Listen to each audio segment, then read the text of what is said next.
Hello everyone, it's Dr. Sam. I'd like to welcome you to my EyeClarity podcast. This is a show that offers cutting-edge information on how to improve your vision and overall wellness through holistic methods. I so appreciate you spending part of your day with me. If you have questions, you can send them to hello@drsambyrne.com.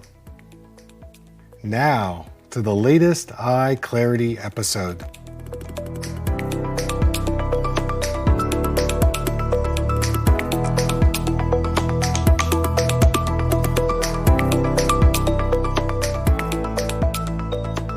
Hey everybody, it's Dr. Sam, and I'd like to welcome you to another EyeClarity podcast. As part of the Summit series, I'm organizing the Whole Health Summit January 14th to the 16th, 2022, and I'm having the speakers on my podcast, and today we are blessed to have Dave Gibson, and he is an expert on one of my most sought after subjects that I'm learning about is sleep. So he coaches people on sleep. I saw on his Instagram that perfect night's sleep in 4 weeks. So that sounds really pretty cool. He teaches workshops, he does individual sessions, and he's joining us today from London. Dave, welcome to the program. I want to thank you for joining us. So, my pleasure, Dr. How Sam. did you get in? Oh, yes. So how did you get into this topic? Love to hear your story. I know my listeners would. So give us a little background on who you are. I had a personal need and a professional need to crack it. I mean, my background is that I escaped advertising in my early 30s to become an osteopath. And in advertising, I used to drink a lot to get myself to sleep, and I'd quit the booze, and there I was, lying awake, not able to sedate myself. So I had to relearn the art of sleeping. And I realized that I'd never really invested in it. As a child, I was sort of allowed out late at night to play in bands. So I developed a habit of being underslept and coping with it. And equally on my mum's side, she's a very poor sleeper. And we've got a 30% chance of inheriting our parents' sleep genes. And it's one of the questions I always ask somebody when they come to me as a patient, what's your mum and dad sleeping like?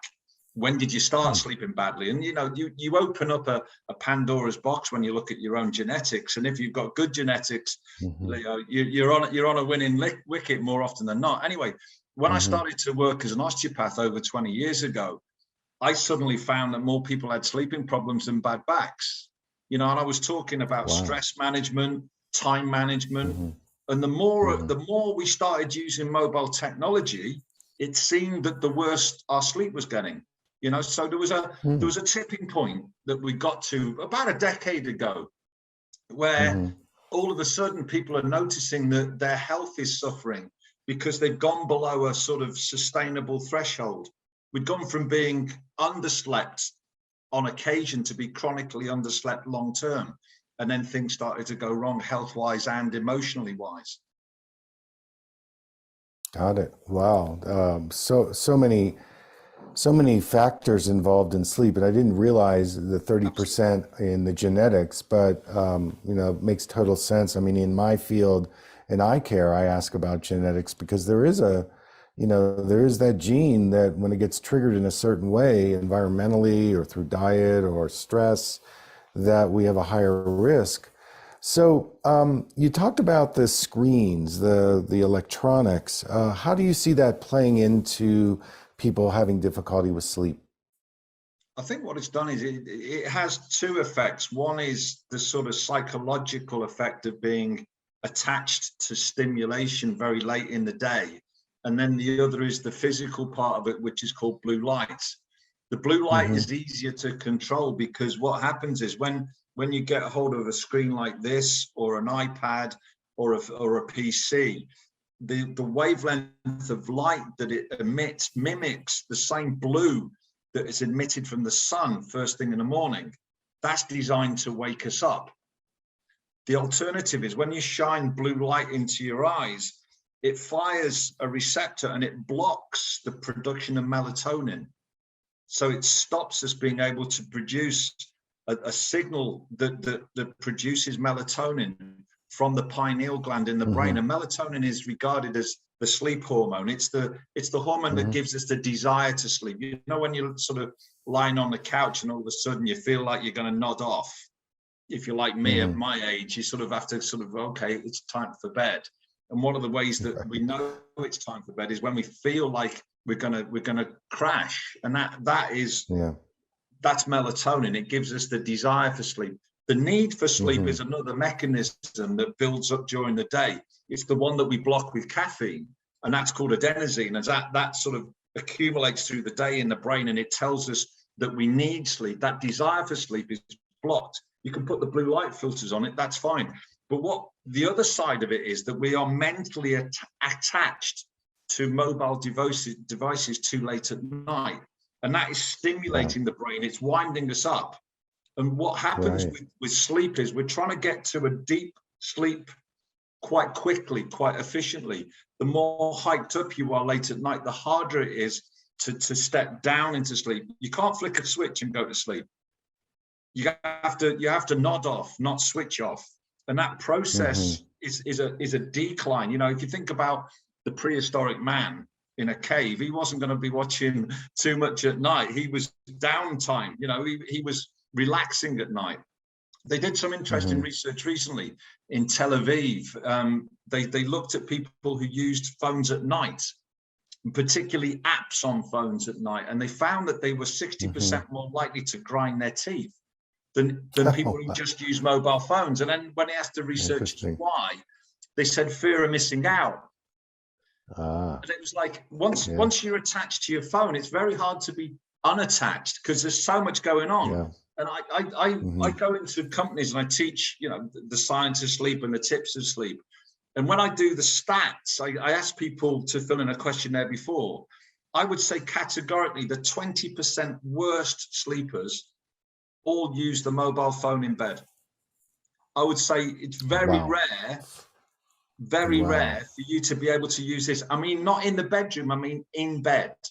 Once you're on this in bed, it's sort of, it gets us hooked and we're overstimulated. And I would say that we wouldn't be having a conversation about sleep being a problem if it wasn't for a mobile phone.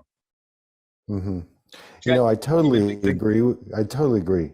Yeah, it's, you know, again, in my community, one of my challenges that I recommend people do is take your phone, put it downstairs or put it in another room, shut off your Wi-Fi if you can, shut off your phone, get a break, because you're absolutely right. I know people are scrolling in bed and they do it late at night, they do it early in the morning, and it's so disruptive in, you know, in our sleep cycle.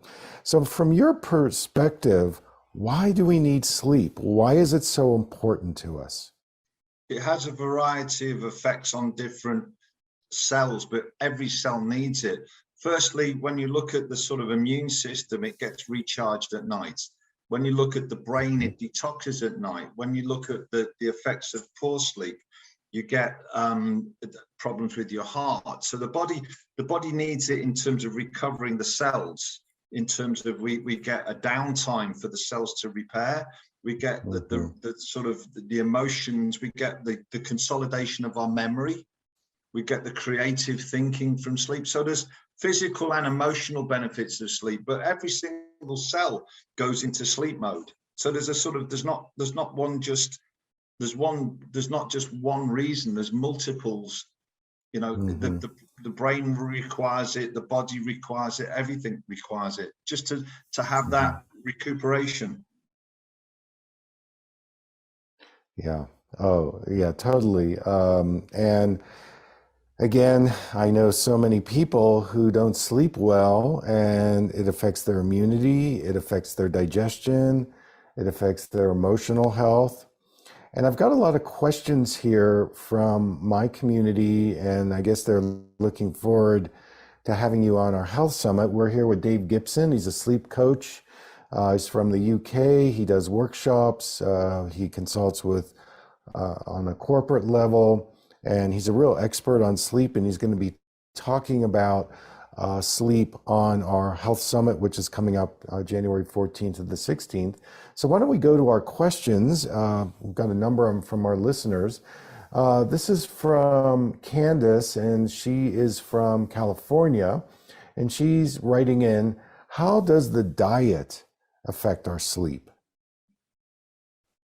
Great question. Great question. When you look at the content of a good diet, you need certain vitamins and minerals. The sort of, if you get a balance of, a Mediterranean diet with all the colors of the sun in the vegetables, and you'll find that will give you enough. The gut biome as well, the gut bacteria, you need good gut bacteria. Gut bacteria go to sleep when we do. They sleep in 90-minute sleep cycles like we do, and they create a lot of the serotonin that we need. So anyway, coming back to the importance of a good diet, it supplies the right minerals. So for example, magnesium is the one that you'd traditionally associate deficiency with poor sleep. Magnesium is an important one. Vitamin D, you need that to get the depth of sleep, and then vitamin C, but all the minerals in a way, the B vitamins, all the minerals and vitamins play a role in sort of creating the right effect for the brain. If you have a poor diet, what tends to happen is if you eat too much processed food, too much carbohydrates, it overstimulates you and you don't get to sleep at night well. And then when you lack sleep, the hormones that control your hunger start to go haywire. So we get a decrease in the one that tells us we're full, and we get an increase in the one that tells us we're empty. We get the munchies, we get cravings for very sugary, sweet and fatty foods. So the brain goes into panic mode. It reckons that we are in crisis. If an animal's underslept, the brain goes, well, hang on a minute, why would you be underslept? You must be in crisis. I better get you to feed more, because that's the only reason you could possibly still be awake at this time of night. So it drives us into the fight or flight syndrome. It drives us to eat more sugary and sweet food that then kick us into even poorer sleep. So we get this vicious circle. So a good diet provides the vitamins and minerals, and including supporting your gut biome. Gut biome is one of the biggest single supporters of a good night's sleep. So good diet drives good sleep drives good diet. It's a two-way street. Great. All right, next question. This is from Jill, and she lives in Vancouver, BC. And she says, I have seasonal affective disorder, and I think this is affecting my ability to sleep. What do you think? Yep, it can do, and if it's vice versa. With seasonal affective disorder, there's certain things that you can do. First one is to get yourself one of those SAD lamps, and get a good one that gives you a dose of sunlight first thing in the morning. And then also to look at something called 5-HTP. Go to your local health physician and look at whether that could help, because 5-HTP is a precursor of serotonin. So that's something to consider. Look at your food. What we've realized is seasonal affective disorder runs in families. It's related to serotonin and light, but this is important, Dr. Sam. When we look at the amount of seasonal affective disorder that you can attribute to lack of light, only 12% of it, when they've done research worldwide on the incidences and looking at light and people's affective sort of discomfort, if you like, or seasonal affective disorder, only 12% can be blamed on the sunlight. What happens to us is when we get a lack of light in the winter, we naturally feel a bit lower. We're not as buzzy, we're not going out as much, and we start to socialize less. We start to eat poorer food. We start to spend slightly longer in bed because it's a bit too cold and damp out there, particularly in London, not where you are. But we adapt our lifestyle, and we change our social aspects in response to the lack of light that then make us feel depressed. So it's not actually the lack of sunlight, it's what we do in response to the lack of sunlight. So if we carried on exercising, eating well, socializing, not staying too long in bed, eating all the right foods and doing the stuff that we did in the summer, we wouldn't feel the effects of seasonal affective disorder in the way that we do. Got it. Wow. That's great. Okay, let's take a question from Jerry. He follows me on TikTok and he is in Athens, Greece. And his question to you is, what's the difference between men and women and their sleep cycles? Wow, great one, great one. Women have poorer sleep than men. Fact. Uh-huh. Women Okay. actually, more women die of Alzheimer's than men, which Uh-huh. is interesting because we now know that Alzheimer's is related to poor sleep. Now, what happens, we don't have the menstrual cycle, which is the biggest change in a woman's sleep pattern. Because what happens is that with progesterone and estrogen, there is different ways that Mm-hmm. encourages sleep. Progesterone is quite soporific. So when there's an increase in progesterone during the cycle, it's easier for women to get to sleep. Now, what happens is, A, we don't have childbirth. We don't have the menstrual cycle. We're lucky in that way with regards to sleep. We don't have to have the burden of carrying a child. We don't tend to be the primary carer. So Mm-hmm. women's sleep are disrupted by the menstrual cycle, it's disrupted by carrying a child, it's disrupted by being the primary carer afterwards, and then it's disrupted by the change of life. All of those factors Mm-hmm. disturb women's sleep more than men. So women tend to Mm-hmm. get more disrupted sleep than men, period. That Yeah, would be the biggest I single difference. absolutely, absolutely. That's a great question. And okay, let's go on to our next question. This is from Bob. He lives in Boston, and he wants to know how exercise can improve our sleep. Exercise helps in a number of ways. It increases our uptake of serotonin through the food. So it's great at pulling Huh. in serotonin. Serotonin is required for making melatonin. And it's a hormone that's generally regarded as a feel-good Mm-hmm. hormone in general. Mm-hmm. It's a mood enhancer. The other thing Mm-hmm. with exercise is the more we exercise, the easier it is to get more deep sleep.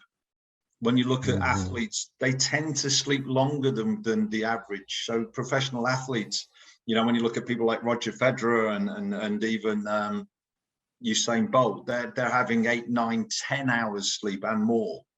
So that they're sleeping more than the average. So certainly, Federer is 10 hours. Bolt was 10 hours. Bolt used to do a lot of napping as well. So when we drive the body harder with cardio, particularly, we increase our ability to get deep sleep, which is the one that rejuvenates the body. So we get more of that sort of deeper sleep when we exercise more. We find it easier to get to sleep, and certainly it enhances it. Exercising too late at night, though, is something to be wary of, both in terms of increasing your cortisol, increasing your body Mm-hmm. temperature, and also if you're doing it under bright lights, it tends to affect us if we're in a bright gym. Mm-hmm. Mm-hmm. So exercising first thing in the morning, going out, getting a bright sunlight first thing, and Sure. exercising outdoors would be a great way of doing it.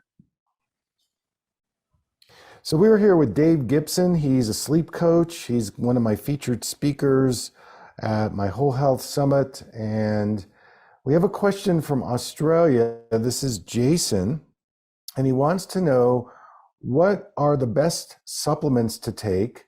And he is underlying, should I take melatonin? Should I do CBD oil? I don't sleep very well. I think the answer for Jason is it's really to sort of start off by getting yourself onto a good diet, like we were talking before, to start with. Mm-hmm. So eating Mm-hmm. a range of fruit and vegetables. It's about eating lots of stuff that drive your gut bacteria, so pre, postbiotics, getting that sorted, and really sort of looking at other stuff. So cutting down caffeine would be one way of making sure that you could get a better night's sleep. Increasing the amount of exercise that you do, learning meditation. There's lots of other avenues apart from diets to sort of look at why I'm not sleeping, and looking at meditation being as one of the great things in terms of allowing us to wind down slowly and to switch off properly. With regards to supplements, I tend to use melatonin as a last resort.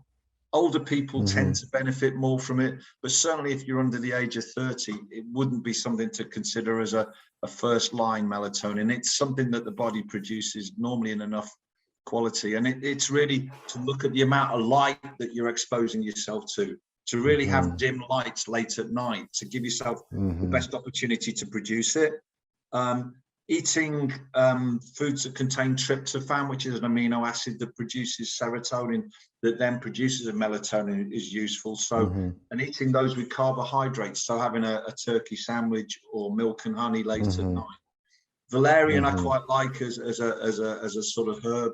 It's a reasonable one, but I would say, you know, if you were worried about, you know, what things my diet could lack, traditionally it's magnesium is the one that people would take for sleep. CBD oil, some people love it, some people don't respond to it very well at all. It's one of those suck it and see things. But I get all the other bits right first and then look at what you should add to it. So that would be the better way of doing it. There's a question here from Caitlin. She lives in Florida, and she says that she practices Ayurveda, and so she's following that particular medical theme. And her question to you is, what is the best time to eat dinner so it won't affect my sleep? Anywhere from 3 to 4 hours, but at least 3 hours before you go to sleep. At least 3 hours. Yeah, I think you know, she's a viewer, a follower of mine, and she wrote me a long email, and she says that sometimes she and her husband will go out to dinner like 8:30 at night, and she has trouble sleeping. And then if she eats at 6 o'clock, she has less trouble sleeping. So that's kind of what's behind that. Do you have any thoughts on that in terms of? Go ahead. Yeah, no, I would say categorically, you know, if you eat and drink alcohol close to bedtime, you're disrupting your sleep. So certainly 3 to 4 hours for both would be ideal. So certainly, you know, getting that sort of opportunity to get your digestion out of the way and then to sort of unpack it earlier in the evening, 100%. Great, I appreciate that, and so does she. So we're coming down to the end of our interview. Do you have any kind of golden nuggets, things that you might say to people, whether it's on a corporate level, on a performance level, how they can improve their sleep? What are some of your go-tos? Control the light. Control your exposure to light. Get it very bright first thing and very dim at night. We're learning more and more that the circadian rhythm is really driving itself through light.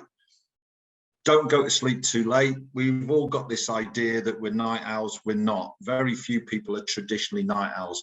They've done some research recently on heart disease and optimum sleep time. Best time to go to sleep for most of us is between 10 and 11 o'clock at night. It's early compared to what we would like it to be. You know, and when I particularly, this is a problem with men, is, you know, you get a man coming and goes, do I really need 8 hours? Because I can get by with 6, and it makes me, I'm more of a man if I can do it in 6, aren't I? And I go, well, no, not really. It's just that you believe you are, you're not. You know, the best way you're going to sleep, if you know, the way to know you've had enough sleep is to go to bed when you feel tired on a regular basis and wake up without an alarm. Then you know that your body's waking you up. Not you're waking you up, your body is. So to go to sleep without an alarm is the sort of holy grail, if you like. Control your light. Don't overstimulate yourself at night. Do something that's a hobby that gets you in the flow. Learn to meditate. So, you know, learn to relax at night. Don't drive yourself like a steam train at night. And when you start the day, think about how you're approaching the day. Because when you approach the day, you include your evening with it, and people know when they wake up, they know they're gonna cut it short. You know what I mean? They know that they've got too much on. They know, I typically it's and we talked about women's sleep. Part of the issue in the current environment, and I get a lot of women clients for osteopathy, hypnotherapy for sleep. They're all getting shredded because not only they're your dual income earner, not only they working from home, they're doing more of the childcare, they're doing more of the school runs, they're doing more of the cooking. And women constantly are time poor. And I would say to any woman that's listening to this, get your other half to do their fair share, please. Because when we set up our day, we know whether we got too much on. And part of it is planning your day so you can have a reasonable day where you're in charge, not the day's running you. If you're doing that, you can allow yourself enough time to wind down properly. And you can't do that to go to sleep. We nod off, we don't crash out. And people who say, do you know what?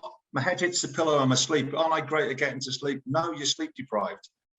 If you take less than 5 minutes to get to sleep, technically that's too quick. It should take you a little bit of time, because back in the wild, you'd be checking out whether it was safe to nod off. You'd be listening for the sounds of nature. It would take you a little bit of time to nod off slowly. If you crash out, you're probably sleep deprived. So plan your day to allow yourself enough time to wind down at night and to relax into sleep rather than expect to sort of crash out at night, and really allow enough time for it. It's you know, there was a guy called Matthew Walker, and he said, you know, when people ask you, why should you sleep? When you look at what sleep does for you physically, mentally, emotionally, spiritually, you should be asking yourself, why should I bother being awake? Because your body benefits a lot more from being asleep than it does being awake. That's right. I totally agree. So Dave, how can people get in touch with you, and give us your contact info? Well, my website's called thesleepsite.co.uk. Hopefully there's a lot of blogs on there with some topics covered, like snoring and how to breathe through your mouth. It's really good, by the way. Pardon? Yes. It's really good, by the way. Thank you. It's called visited thesleepsite.co.uk. Then I'm on Instagram at Dave Sleep Expert. You know, but please, you know, look me up. So, you know, it'd be a pleasure to ask and answer any questions that you've got. It'd be a real privilege. Oh, yes, very, very, very good. So, ladies and gentlemen, check Dave out. He's got an amazing amount of information. He's going to be one of our featured speakers in my upcoming summit. Dave, thanks so much for your time. I wish you the best, and thank you, Dr. Sam. We'll see you again. Looking forward to it. Thank you.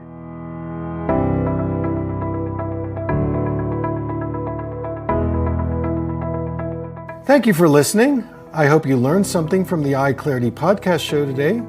If you enjoyed the episode, make sure to subscribe on iTunes or Spotify and leave a review. See you here next time.